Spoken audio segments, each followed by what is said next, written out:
right, friends, David Lightbringer here, and I get about 5 minutes on Criston Cole because that's about as long as anyone looks at his face. It's quite punchable. But folks, let me tell you, I did have to make a video because seldom has a character revealed themselves in so few words as Sir Criston Cole turning to Alicent, one who seeks absolution, and saying, "There is none for what I've done."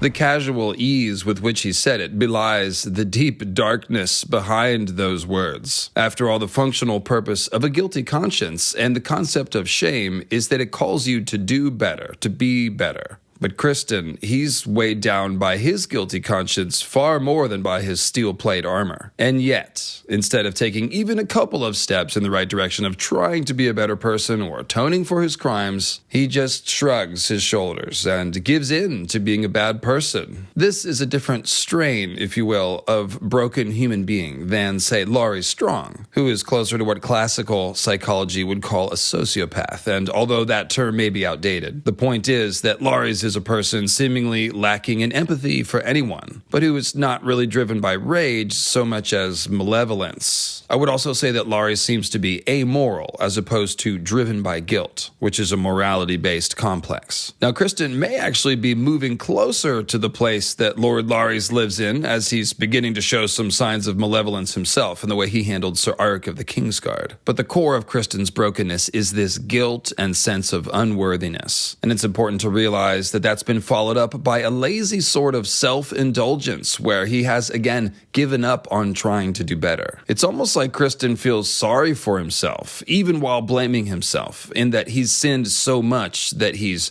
beyond redemption, quote-unquote. That's a total cop-out, though, we have to say. Some people do horrible things in their life, very horrible things that get them sentenced to, life in prison, and then eventually do turn things around and try to at least help other people avoid the mistakes that they made by speaking candidly about what they've done. Just as one example, and, I'm not saying Criston Cole needs to do a Scared Straight program or something. I'm just saying we've never seen him try to be a better person at all. In fact, his other most revealing line was in episode 5 when he threw himself at Rhaenyra and asked her to run away with him, saying that he had lost his honor when he broke his Kingsguard vows and slept with her, and that he thought if she married him, he might restore it. That was the first thing that we ever saw Criston feel guilty about, but instead of trying to do better and be better, he's trying to convince Rhaenyra to join him in disgrace and exile in order to make himself feel validated and worth something. So he's actually not looking to restore his honor, as running away with the queen wouldn't restore his honor,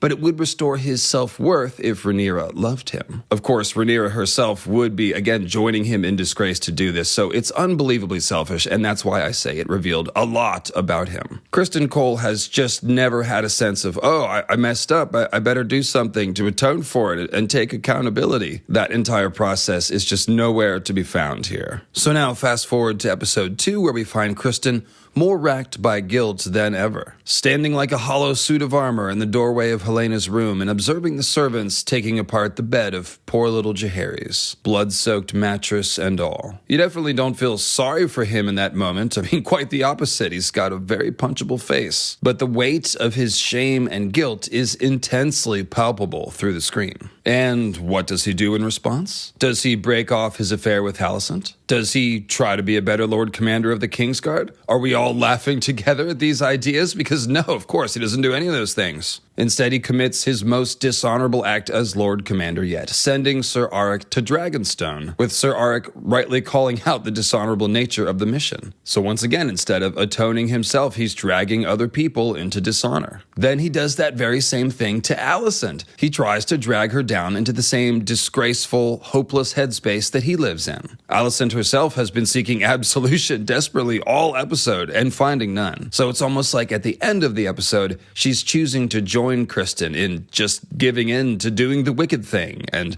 giving up on trying to feel better about anything. That's why we have such a resounding feeling of them both embracing villainy in that last scene, also known as 50 Shades of Green. Now, in my last Alicent video, Bathe, Pray, Sin, I talked about how the white cloak and the armor of the Kingsguard is not only a literal symbol of purity and righteousness, but that for Criston, it has become a sort of ironic symbol of his false virtue. Standing around in that armor and cloak is literally an act of performative righteousness, in other words, so I laughed pretty hard when Criston went in on Sir Aerys about his dirty cloak and how it's a symbol of the Kingsguard devotion to honor and stuff or something. You really do just have to stop and take in and appreciate the fact that Sir Criston Cole is fully aware of the unbelievable hypocrisy of what he's doing in that moment. And that's a great example of how he's just embracing the role of villain. The actor Fabian Frankel, who is by all accounts a delightful and mild-mannered dude, somehow still manages to do an incredible job of portraying Criston's dead-eyed stare. Those dead eyes, those are very important to his character, because the thing that's dead inside is hope.